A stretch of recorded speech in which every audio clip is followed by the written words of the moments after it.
Most certainly caused by the comparatively low temperature of the feed water, which is approximately 185 degrees Fahrenheit for both boilers. An interesting phenomena can occur once the boiler feed water pump has turned off. Watch how, after the mist has cleared, the water level continues to rise. In fact, what is happening is that the cooler feed water has temporarily suppressed the boiling rate, and with the burner firing, what we are seeing is the normal steam bubbles reappearing as the boiler resumes full steam production. This effect is a disadvantage of on-off level control and is much less pronounced with modulating control of feed water, where the feed water flow rate gradually alters to match any change in steam demand.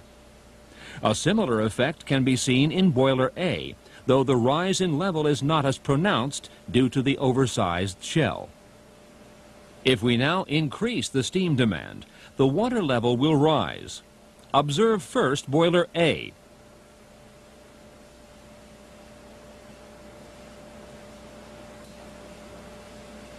And now boiler B.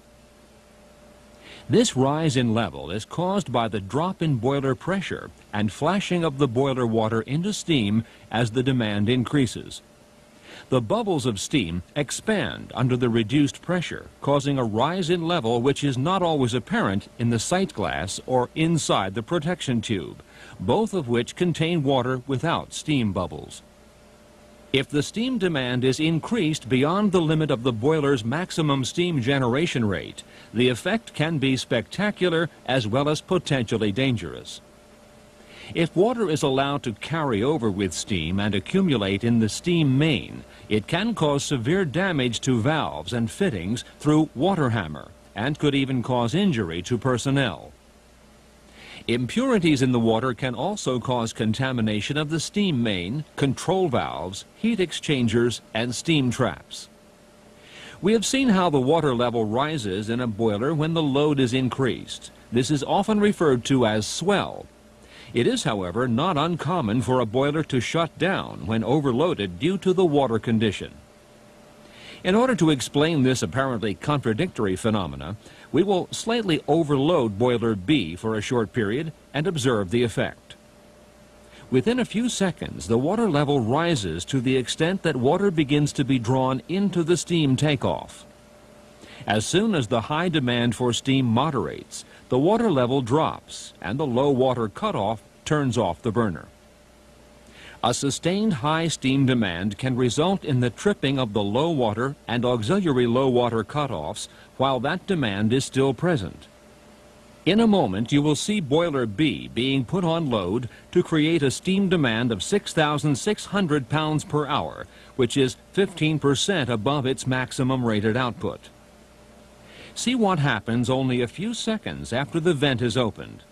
The level is rising rapidly and the water starts to be drawn into the steam takeoff. This is water that would normally be carrying over straight into the steam system.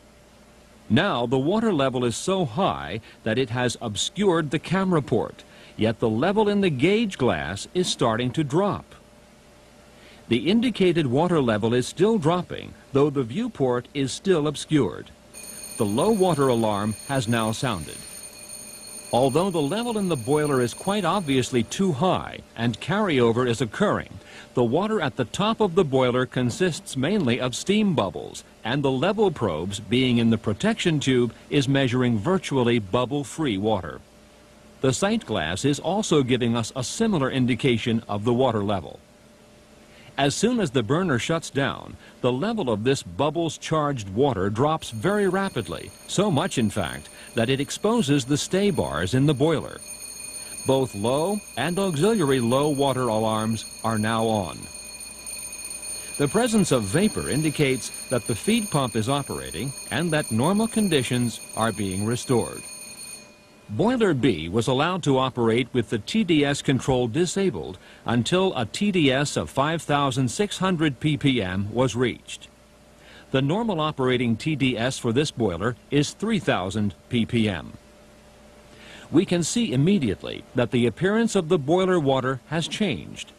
The bubbles on the water surface have a foamy, creamy appearance and are much smaller and slower to burst than at normal TDS levels. The surface of the water appears calmer. Even with a normal steam demand, the rise in water that occurs when the feed pump switches off can cause problems. Observe what happens.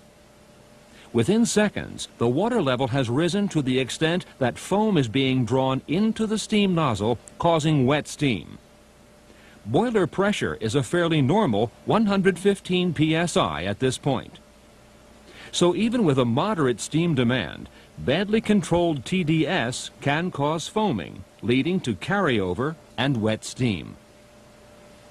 We have seen the way in which water behaves in steam boilers under normal conditions, high and peak steam demands, and have examined the effect of normal and high TDS.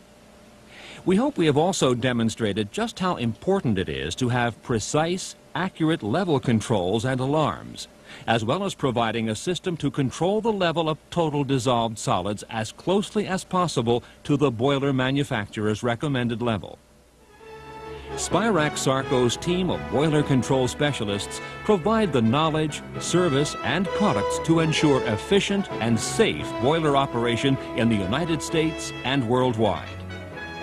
Spirax-Sarco, the USA's leading provider of steam system solutions.